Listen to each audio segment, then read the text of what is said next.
What's up, YouTube? Let's check out the new update and freight car pack for Run 8 that just dropped today. I really wish this thing had dropped like a couple of days ago because it's got something really cool in it that we could have absolutely used. But, you know, we've been doing the intermodal series for the last few videos, and we're going to continue with that. So we're just taking a little departure today to see what's new in the game. So this is, let's see what they call it. It is Mixed Freight Pack 6, which is now available. And it looks like it's got 6 cars.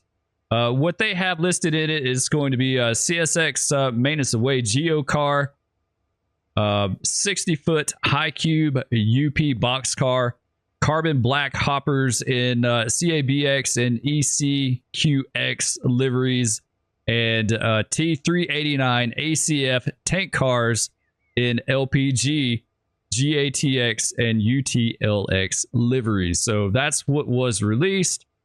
Actually, you know, I think we'll look at the patch notes for the update too, and then we'll actually look closer at these cars. All right, so in addition to Freight Car Pack 6, this also dropped with update 17 for the game. It's not a huge update, just a few things that have been added to it. But the first line item is custom input devices are not now able to send output data. Please see the revised custom input device PDF file for details on message. It says added programming to handle track geometry cars, mainly the laser lighting thereof in preparation for Mixed Freight Car Pack 6. The measurement lasers will turn on automatically when the car is moving.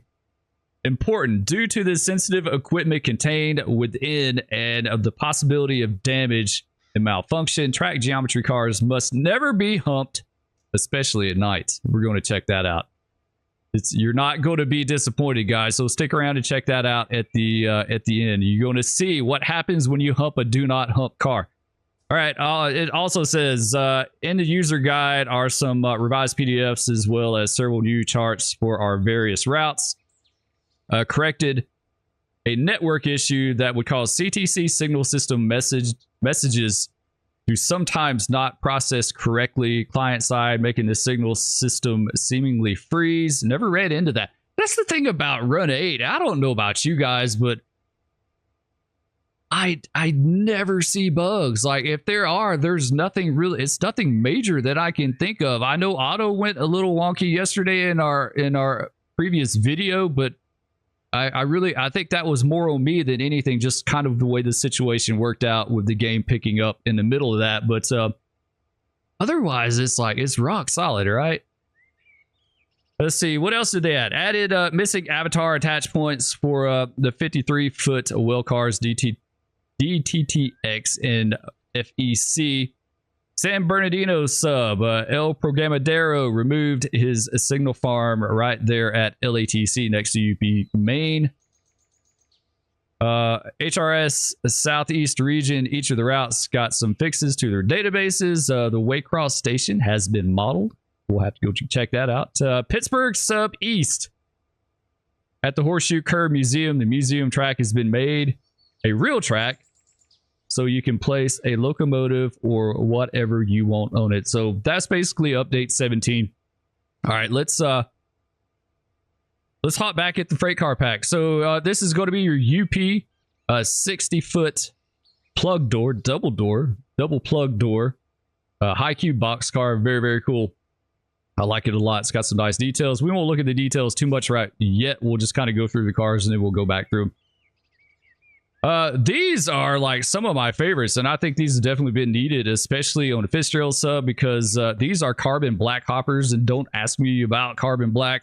They do a lot around here outside of Amarillo with carbon black, and I see these cars a ton. But there's a place down on the Acilla Spur on the Fitzgerald sub that takes these cars, and we haven't had them. So we got them now that we can use to deliver down there. I'm not really sure what they do at that industry. It looks like they receive the carbon black and then they ship something out in return. I don't know what that place does, to be honest, but they definitely take these cars and a lot of them. If you look on Google Earth at that place, there's like tons of carbon black hoppers and looks like regular covered hoppers too. So these are your two carbon black. This one is CABX. This is the smooth side. And then this one here is the ECQX. This is going to be the rib side car. Moving along, we've got our two big tanks here. These are LPG tanks. This one is going to be GATX. And this one is a UTLX. Very nice finish on it there. And then the final car, and I think the coolest. And so, like I said, I wish we had this car the other day, even though this series that we've been running is Q121, and these cars weren't around back then. I don't know when they came along. I think they're relatively new, but they definitely weren't around back then. But these are the track, basically, I guess like a track geometry car. It's called, I think this is what it's called, Attack. So it's like an autonomous track geometry car. And basically what I've seen these things is like they like to put them on the head end of piggybacks, intermodal trains. And I guess they basically check their profile, the track geometry as they roll along on the trip, right? Like, I don't know. I'm guessing that there's some kind of network connection to them or something where they can get it real time, maybe. But either way, they are super, super cool. All right, so let's just kind of look at the details on these cars just a little bit. One of the coolest thing about this car is that it's got the solar panels on the roof. Yeah, it absolutely does. I was looking to see if there's some kind of antenna or something where they can like transmit the information. I'm not sure. I'm really curious about that. If they have to download the information or if it's transmitted. So it could be either or, but either way, it's a very cool car. And the, you know, another cool aspect to it is that it's an old waffle side box car that they took and made into this. So either way, very nice details on it. Very clear, crisp text. Got the reflective tape on it, the tack board. See what it says. Geometry autonomous test. All right, so yeah, I guess it's autonomous test car. For questions, contact 904-867-5309. Someone's going to wind up. someone's going to wind up calling that number. Probably a lot of y'all don't get what that number is. I would be willing to bet some of you may get that number. But it's more the 867-5309. I don't know. They didn't have an area code when I heard it before. Yeah, nice details on it. I'd love to see the inside of one of these cars. I'm curious. I bet on the real car it's like darn near totally empty with just like a little bit of electronics in one end of it. I would assume maybe down here on this end it's like they got the vent here for it. So yeah, other than that, like it's pretty typical freight car stenciling, right? And it's painted 824 by Jason Webb from High Rail Simulation. So that's pretty cool. It's built 780. There's all your dimensional info and stuff like that. I think that's pretty much it for this car. It's pretty much the same on each side. And then you got your laser. I guess this is your laser reader right here. We're going to look at that in a minute. We'll check that out. So stick around. We're going to see it in action because it does do something. And then we're going to see what happens when you hump it, especially at night. All right, next car is our liquefied petroleum gas, or LPG tank. Here, very cool. The tank cars are always crazy, just the amount of stenciling that they have on them. Like, this stuff is like very important to some people. To me, it doesn't mean anything, but either way, it's pretty cool. Got your chemical emergency numbers on the side, plus all your other stencils that you have. I'm not sure what that has something to do with the trucks. It looks like very, very cool. Plate C car, reflective tape on it. And the cool thing about this particular car is you can look at the finish in it, right? You can see it's just got a little bit of dimpling to it in the finish there. So that's very nice. We got our older, more rugged car, right? The GATX LPG tank, pretty much the same, right? Except it is non-odorized. Liquefied petroleum gas, non-odorized. Man, that sounds kind of nasty, right? Like you could be all up in the middle of that gas cloud and you would never know it. So these are your two LPG tanks. Here's your carbon black hoppers. The Gussa, because we care. I have no clue what that's about, but it's a nice, another nice little detail. Run 8 stud SDCA. I would imagine that's San Diego, California, maybe. I'm kind of wondering that's Run 8 stud, San Diego, California. Very cool.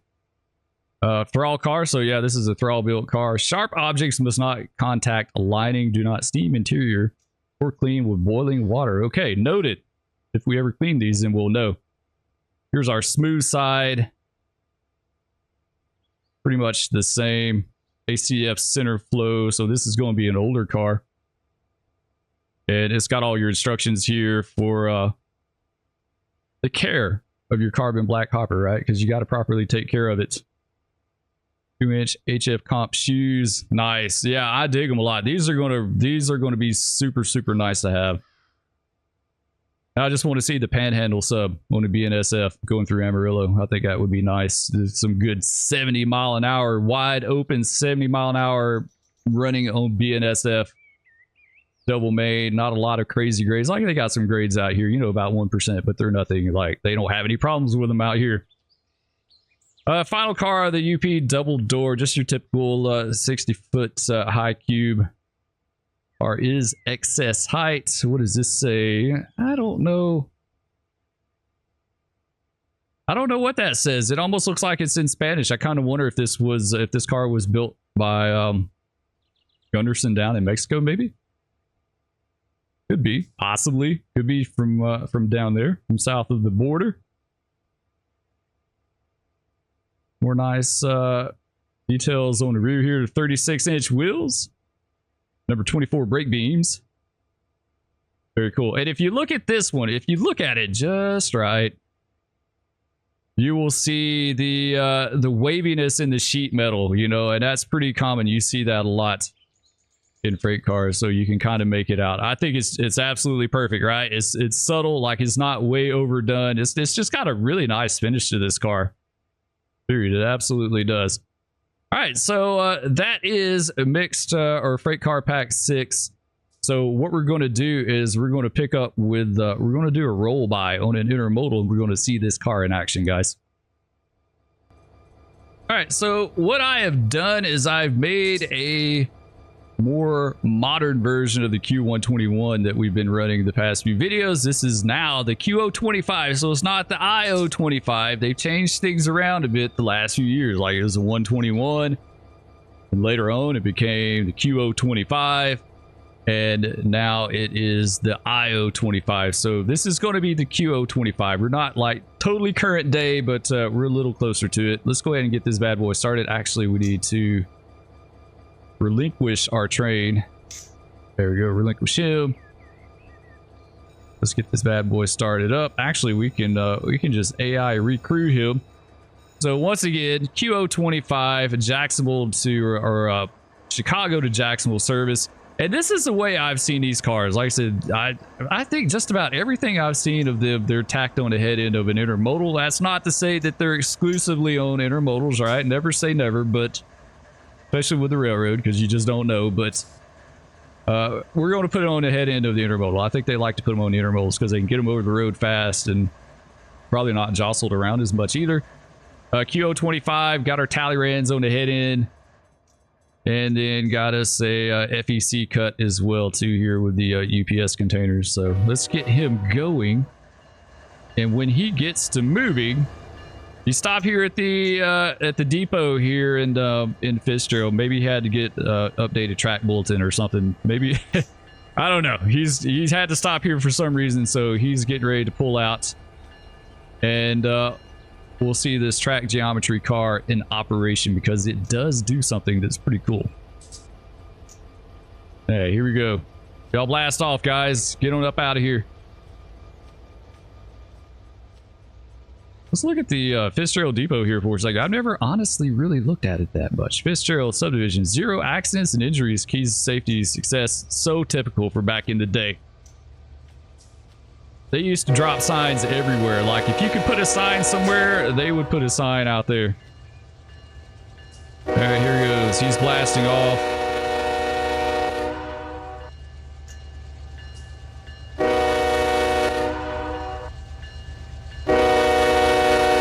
He's got that 25 diamond board here going through Fitzgerald. Someone left a comment the other day and said, how do you notice those? Like, how did you see those going down the railroad? And I answered in the comments, but for anyone else, you just know your territory. You know where they're at, regardless if the sign's there or not. You know where the speed restrictions are. All right, here's our do not hump car track geometry. As you can see, it's got the red laser going here, which I think is like really freaking cool to have that. All right, let's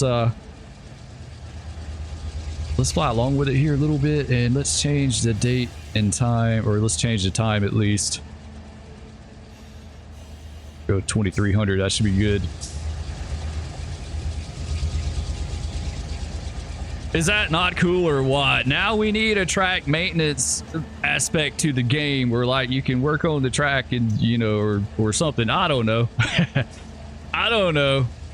Either way, I wonder with this car. I remember when the FRA track geometry car used to come through, and we used to hate it, especially if it came through ahead of you in mid-trip. So you'd leave out of the depot and you'd have your bulletins, right? And that would have all your slow orders and all kinds of stuff on it. I have to dig one of mine out because I got some old ones somewhere. But you'd have your slow orders and stuff. Then the FRA track geometry car would come through and just absolutely wreck your railroad. There would be like, sometimes they could give you added slow orders on the go. So the dispatcher would call you up and he says, hey, I have a slow order for you. You ready? Let me know when you're ready to copy it down. You copy it down. If the FRA car came through, man, it would wreck the railroad. Like, there would be so many you couldn't even write them down.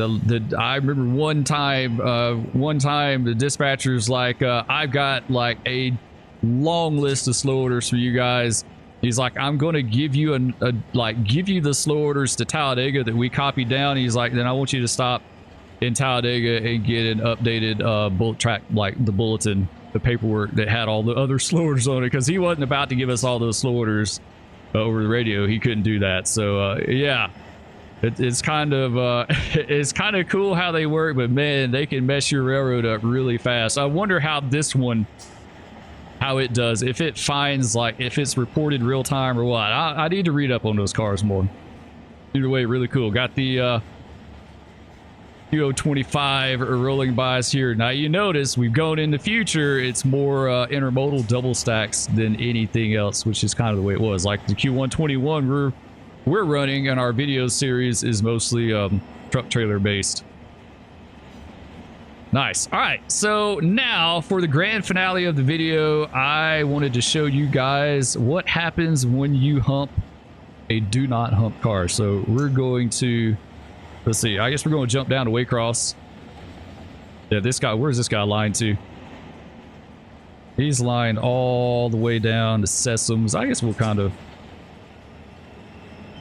there's a, wait a minute, there's a QO25. Oh, that's the, okay, I was playing with it earlier today, or a little bit earlier, and that's the other one that I ran. Man, he's gotten all the way to Sessoms that fast. That's crazy.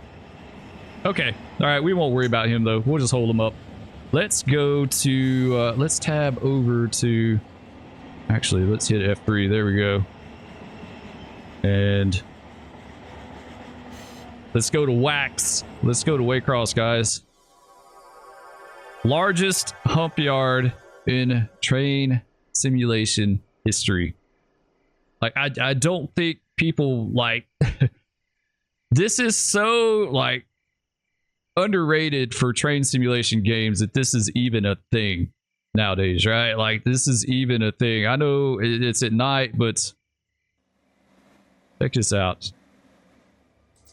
Let's check this out. Look at how big this yard is. It's darn near got all the tracks. It's definitely got all the major tracks, and then it's got the 60, like, I can you tell how many tracks is in the bowl down here? 63 or something like that. Let's see, B07, B64, 64 track working hump, and I'm getting, like, I'm getting amazing frames. I couldn't even, like, I don't know what it is at the moment. We'll see if I can get it up in a second. All right, here's our anyway, here's our test train. We've got a whole bunch of These do not hump cars. We rounded up every one of them that they have on CSX, and they do have multiple. I don't think they have this many. I think they might have a handful, right? But either way, we got them all together. We're going to test out what happens when you hump the do not hump cars. Let's grab him. All right, we've got that guy. I was looking to see. I thought it would give you frame rates at one time. Maybe I'm missing it. Yeah, I don't see it, but either way, like it's amazing. It blows my mind every time I come down here to see this yard, to see like how vast it is and how well it works in the game. All right, so we're going to get this started. Let's go over here to the hump and let's hit Control F6 to make sure that's up and running. All right, hump controller is enabled. So that is good, and let's get our train set up real fast. All right, he is ours. Is ours, yeah, let's see.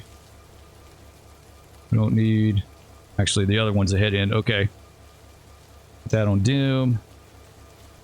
Put him on dim. Yeah, in the yard, dim lights, right? Dim lights. You don't want to blind everyone on the ground that's working, especially down here in the receiving yard, because there's going to be tons of people down here bleeding cars and doing all the things, which is basically what we need to do as well too. So let's go over here, select the coupler, close the angle cock, there we go, and then we're going to go down here to the other end. Remove this EOT. We always, like at the times I yarded trains, we removed our own EOT. I don't ever remember leaving one.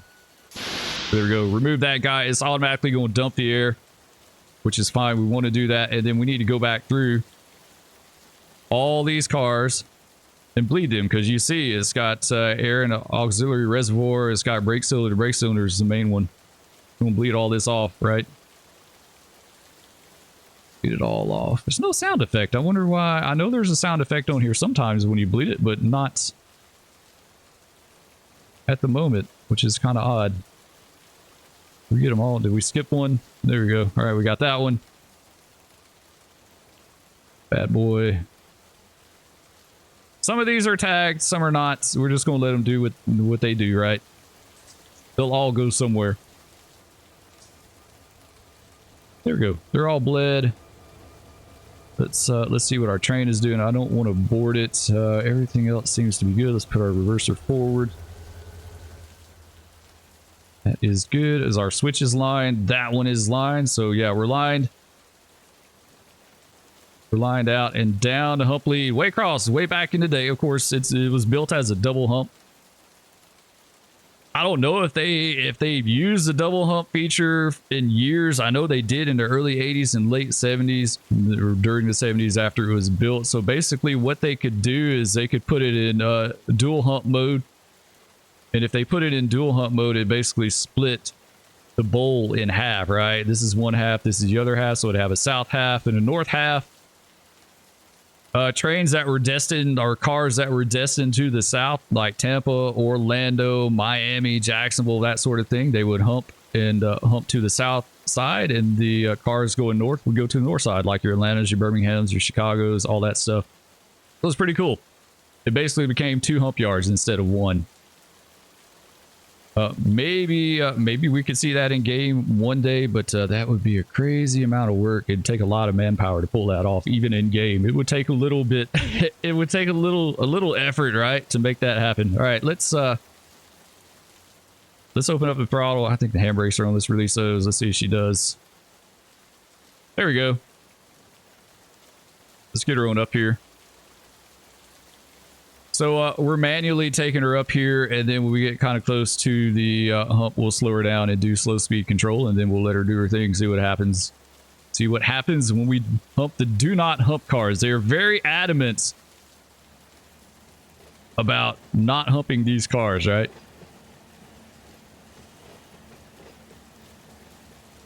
There we go. He's a little bit fast. Let's slow him up some.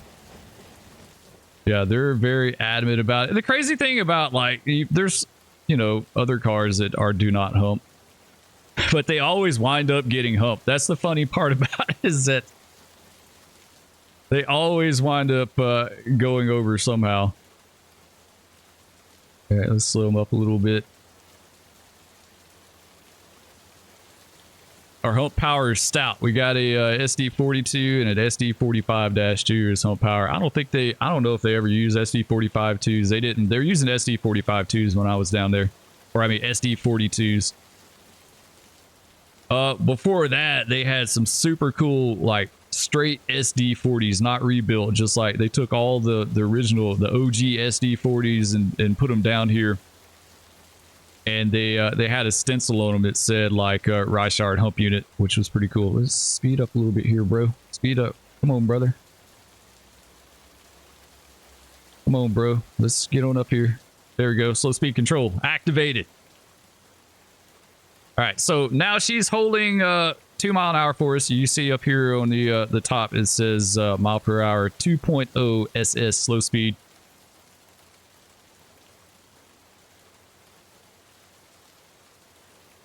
And we'll let her do her thing. And I want to say hump units did, like, that was typical for them. Like, they would have a slow speed control them like a switch and like a rheostat that they could dial in or something. I've seen some cab pictures of them, but other than that, I don't know a whole lot about the inner workings, but they definitely had things in them to help. I remember seeing the hump crews in Birmingham, like the dude, they had SD38-2s up there. And the guy...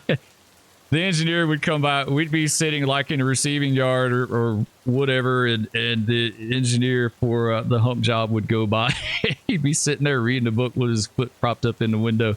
Like he wasn't, like he just let it go, right? He got it started and just let it do its thing. All right. Anytime now, they're going to start pulling the pin and doing their thing. This is going to be so cool. I can't wait. Let's get rid of these car tags. We don't need that up there right now. Oh, it's not tagged. It's not tagged. It's not tagged. Shoot. See if this works. I thought I had tagged these already, but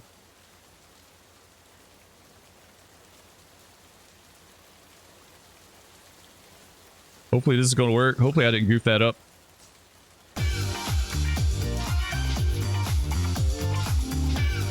There you go, guys. That's what happens. Supposedly the music's royalty free too, so we're safe. I hope so, because I really don't want this to I don't want it to get hit by YouTube, right? So you're humping the the no hump cars. Very nice. Who would have ever thought, right? Who would have ever thought? Okay, this is Tampa. Let's do this in Winston. There you go. Let's do this one, Birmingham. This is just send one to Atlanta. And then we'll no route the other ones. And the cool thing is you go down here and you follow along with them. They still rocking, right? They're still jamming out. This is my favorite one by far. I really like that one. Just hits different, right? That's a little more chill, but this one's got it going on right here. This one's really got it going on. This is pretty good too, I have to admit. This one and then the first one I think are some of my favorites.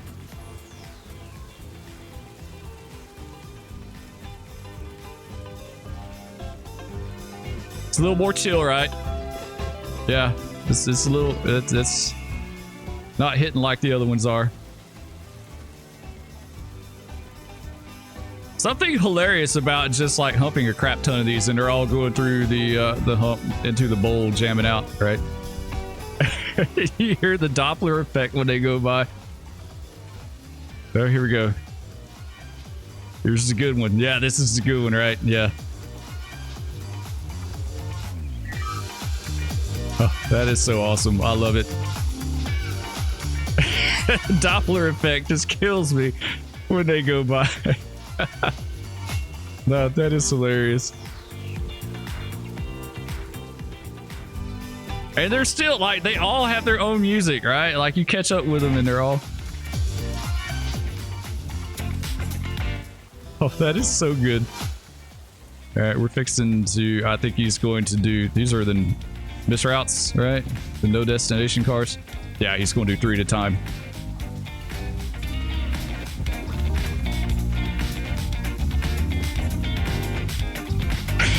So it's kind of a hot mess because there's 3 of them together. That is so awesome. All right, here goes this guy cut loose. Yeah, he has. All right, let's set our independent on our hump job. We need to do a video sometime and just work the hump job. I don't think we've ever done that. We've done the bowl before. We've done the bowl. We pulled a few cars out of the bowl, but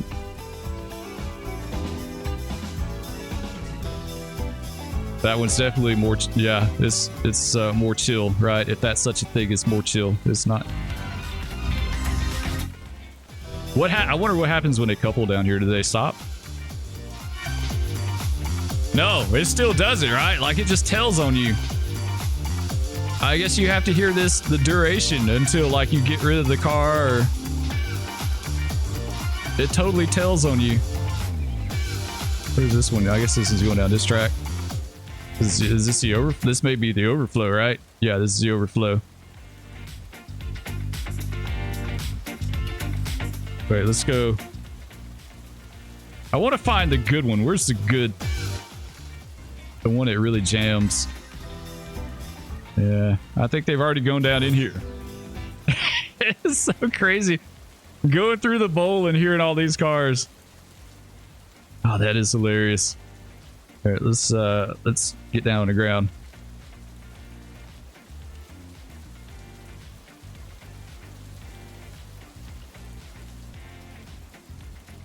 It cracks me up. I love the Doppler effect. I think the Doppler is like it's like so incredibly funny. He's not really. He's starting to slow down a good bit here.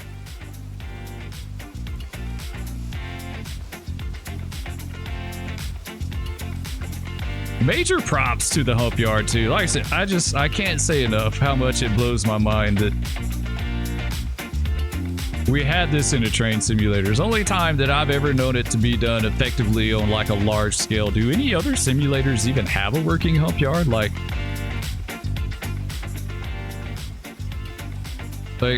seriously, do they? Is there even any others? I was trying to see. It'll tell you somewhere how many total units in the world. 7,872 freight cars, locomotives. That's everything is in the world right now, and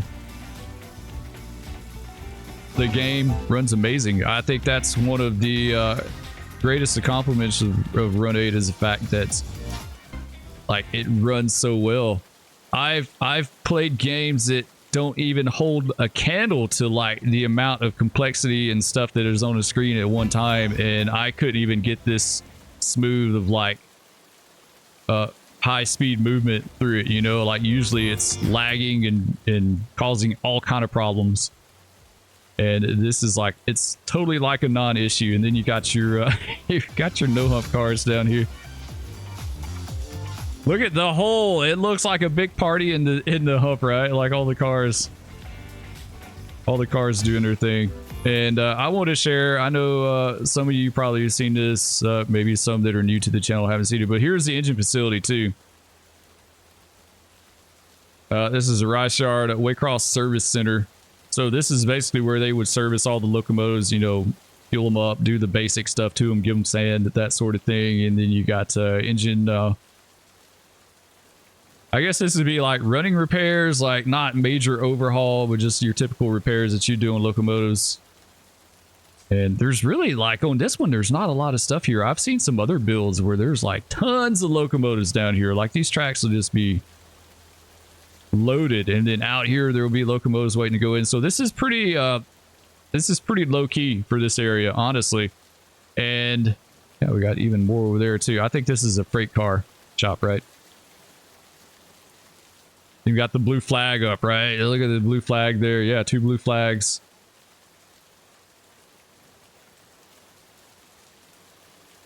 Yeah, the repair shop here.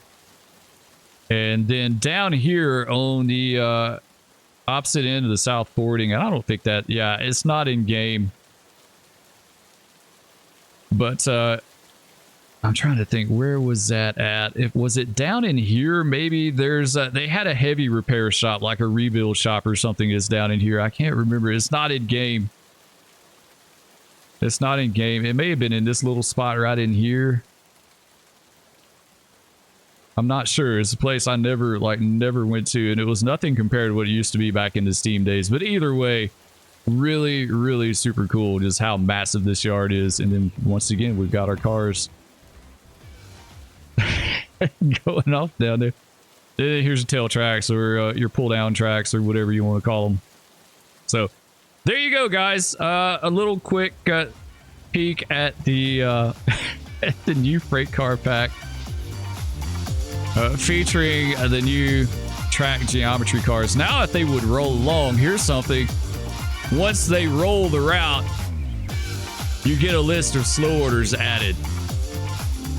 You could, that could be a thing. Like I said, I know when the FRA rolled through, you'd have a long list of slow orders that they would get you for all kinds of stuff. So, Freight Car Pack 6, definitely go check it out if you're into Run 8.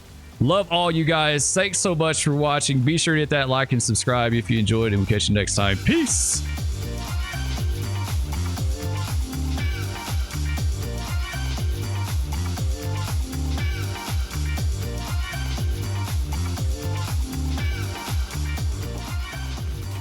No, Big Cat, no.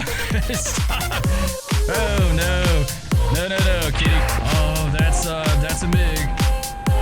That's a MiG over us. Yeah, okay. It's the weirdest day ever. Oh, no. He just fell. He just